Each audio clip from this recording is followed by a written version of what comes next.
Hi, I'm Tony Fleming, and this is Fleming's Ultimate Garage. Hey everybody, thanks for joining us on today's video. Talk about awesome cars. 2 full tags of description for that there. I apologize, I got a little cold right now, but I wanted to keep on rolling with the videos, make sure that everybody gets a little taste of what's here before you miss it. Because a lot of times these cars get sold the day they hit the lot, and I wanted to, if you're looking for a Pro Touring car, this one's actually really nicely done, and it's kind of cool in the sense that we can do a couple different things with it that's super easy because everything else has been done to the car. But the one thing I will tell you is it has been done front to back. The underneath looks great. Everything is tied up properly, all right? But it also only has less than 300 miles on it since it was done. I know the owner of this car. He has a car collection. He has too many cars, and we're going to help him maybe find a new home for this. And I can promise you, what you pay for this car will be significantly less than he paid for the car. It comes with receipts, build sheets, all that kind of good stuff, and that's a pretty nice piece. So I have 2 sheets here because there's so much done to it.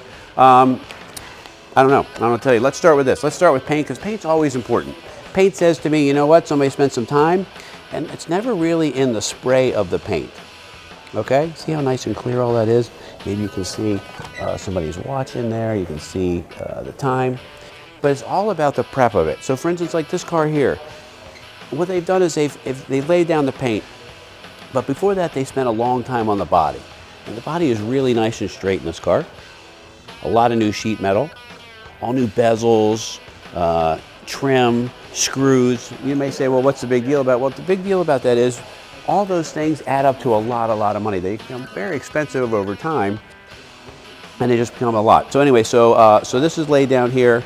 It's the Grotto blue, and I was making some notes earlier, and I was thinking to myself, you know what? I love the Grotto blue, and they did a good job because what they did is they also painted the white stripes on, wet sanded, and cleared everything over so that you can't really feel the stripes. You say, well, why is that a big deal that you can't feel the stripes? Well, the big deal is that as you wash and wax these cars over time and things like that, the edges start to tear up. And then they start to flake off, and then it looks ugly and what have you. This keeps everything nice and clean. The lines are nice and tight, and everything looks really good. The gap is right for the stripes. The pinstripe on the side looks really good. Now, the one easy thing about stripes like this is really cool is you can change the color of these stripes. So for some people, they love black stripes. I love black stripes or white stripes, depends on the car or whatever. The cool thing about this is you could easily change this, and we could do that for you right here. Change these to black stripes, and look how different the car would look. It does have a black interior, so it would all tie together. But white stripes look cool too. We have a couple orange cars with white stripes here. Look awesome. Red cars with white stripes. Some have black stripes or whatever. It's a matter of taste. All right, so another big thing on here is underneath this car is a full Pro Touring car. So we have like suspension, we have big 4-wheel disc brakes, the rear end is all tied up inside, it's got a roll bar in there. But what they've done is they've kept this part here a little bit old school. So you get your 15-inch rally wheels, you got BF Goodrich radial TAs, which I think is the greatest muscle car tire ever built. All right, so you can leave this as a sleeper because this car is wicked fast, and it rolls down the road. Now it handles pretty nice with this here, or you could go to something like an 18, 19, or 20-inch tire that would fit up inside the wheel well there. A little bit small in the front, so maybe we go with a 19 in the back and 18 up front. We go with a really wide tire, tuck everything in, and now we have a super Pro Touring car, and you'll be able to see the brakes through the spokes of the wheels, okay? And matter of fact, they even make now these rallies in 18-inch if you want to keep a bone stock look. But anyway, that's kind of cool. So you could have 2 totally different looks with everything that you got going on there. All right, let's take a peek under the hood for a second and see what all of this is about. Okay, this is kind of cool. Come check this out. All right, so what we have here is we have the LS1 drivetrain. So we're talking about aluminum block. Now, if you went outside of here and you ordered yourself an aluminum block, now Shelby sells a block, Roush sells a block, and things like that. And those engines there with the aluminum block and heads can run right around the $20,000 range, which is very, very expensive. In this case here, we do have those light components. You save an enormous amount of weight over the front wheels, right? This also has an aluminum 6-speed in it too, okay?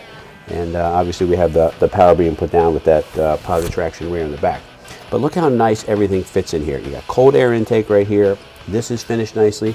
Electric fans and dual electric fans. And you say, well, what's the big deal about that? Well, the big deal for me is I hate a car that overheats. You know, I want to be able to sit in any kind of traffic, go to the beach, go to a car show, whatever, without the radiator puking all over the ground or the car dying and then it won't start. Won't crank, it won't do anything. You gotta wait till it cools down. Very embarrassing. In this case here, they've done everything with a big radiator, dual fans, and everything nice and clear in here. You can see it's like free flow all the way in here. And I will say this to you, what they did was kind of cool, is they put the condenser on the inside of the radiator here to keep the airflow nice, because normally the condenser for the air conditioning, and by the way, air conditioning right here, and a modern style air conditioning. Anyway, so they put condenser on the inside to keep everything right here so it would flow nice air through there and keep everything cool. Another nice touch, instead of running the hose over top of the engines, which most people do when they're doing air conditioning, is they ran them inside the fender, down the back and down through there to keep everything clean and tidy. And it just looked really good. You get your fender braces here. So come on, walk around here for a second. I want you to be able to see the tubular suspension. A lot of stuff you can't see, you need to know about, because this is what you're getting. In here, all new, brand new tubular suspension. You got upgraded shocks with adjustability. All the electrics are new. Wiper motor, brakes, tires, wheels, suspension, everything. Every bolt, nut, screw. This is kind of nice here. Doesn't seem like a big deal. Doesn't seem like a big deal, but this is how this stuff adds up. Cadmium bolts. Okay? They look cool. They're high tech, but they're pretty expensive. All right? Okay. Anyway, so it looks cool. White stripes with blue. You could go black stripes, which we could do here for you, and we could do a big set of wheels and tires if you wanted to. Look at some of the other cars that we have online that are labeled Pro Touring, and you can see how different a car looks with a big set of wheels and tires. All right? Okay, let's check out the trunk for a minute. Let's peek in here and let's see some of the detail here. Some of the stuff too, all new taillights, taillight bezels, bumpers, gas cap, trunk lock, gaskets. Come check out the detail here too. The roll bar comes on back. It's nice because it still leaves some trunk room in here to throw a couple seats in here, a cooler, whatever. Then instead of just throwing the rubber mat down, they went ahead and carpeted it. Made themselves a nice cover here to cover everything up. Look at the bolts. Like everything is just, that's what I'm saying. It's a couple 100-mile car, and most people would not do something like this. And I keep going on with this because it's little stuff. But for instance, like the spoiler bolts that are held down in here, they would stick out a little bit and could catch you, or could catch something in the trunk. They put rubber caps over them so that it wouldn't harm anything. Just little stuff like that. That's how you know the kind of build you're getting. For instance, can you come up here for a second? Look in here. The package tray is done really nicely because see the surround around, they made trim. They made their own package tray, the trim around the roll bar, and then they drilled holes for the sound system speakers so they would keep them underneath. So everything looks kind of stock back there, but it's got a great sound system in it. All right, let's look under here for a second. I just wanted you to see how clean everything is tied up in here. So the frame's got the grab-a-track suspension in it to hold everything in place because we're laying down a lot of power. Big free flow exhaust, Flowmasters, and it sounds awesome. It's got a crossover pipe built in. Big set of BF Goodrich radial TAs, obviously a new gas tank, and the new gas tank's there for a couple reasons. One, because that's part of the restoration, and two, because of the LS1 drivetrains, the upgraded drivetrains, they have to have an in-tank fuel pump. So these are built, and those can run up to $1,000 for just a fuel tank alone to be done the proper way. All right? Okay, let's go check out the inside for a second. All right, here we go. This is great. All right, so little stuff like the footwell lighting works. You say, well, why is that a big deal? Well, it's a big deal because all of these little things are the little things that people don't finish when they do a car. Like the little nubs on the rear spoiler to keep it from catching. The little touches with the cadmium bolts, all right? And then we talked about a couple upgrades you could do. I see 3 possibilities if you wanted to change a couple things on the car.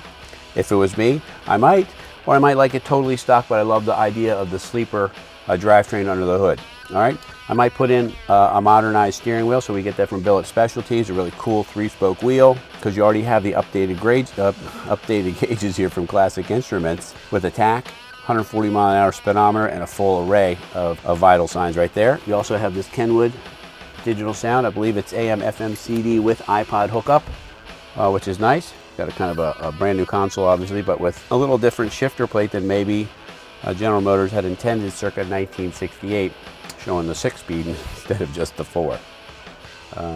Dash lights look great. You know, everything in here is new. You can look around. This is nice too, the roll bar, which is here, so you got a roll bar built in from the factory in the header panel in the windshield. And this just adds a little more stability. It doesn't matter whether it's 5 degrees outside or 105 degrees outside. As you know, your daily driver car starts every day, does a great job of running, and this is what you're getting. So you're getting this great looking style of the 68 Camaro, but you're getting modern reliability.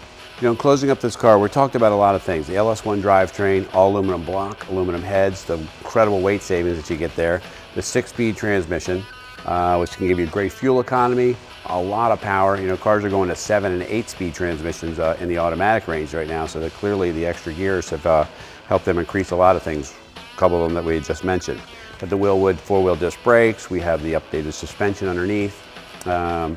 We talked about the classic instrument stash. We talked about air conditioning and modern heat, and on from the digital sound system, whatever. Try building yourself one of these cars, and I'm telling you, it's a great deal on a great car with just a few hundred miles on it for sorting the car out and getting all the bugs out. It's a great, great car. So anyway, if you can find a way to get this into your life, call us 301-816-1000. We'll tell you all about this 68 Camaro Pro Touring.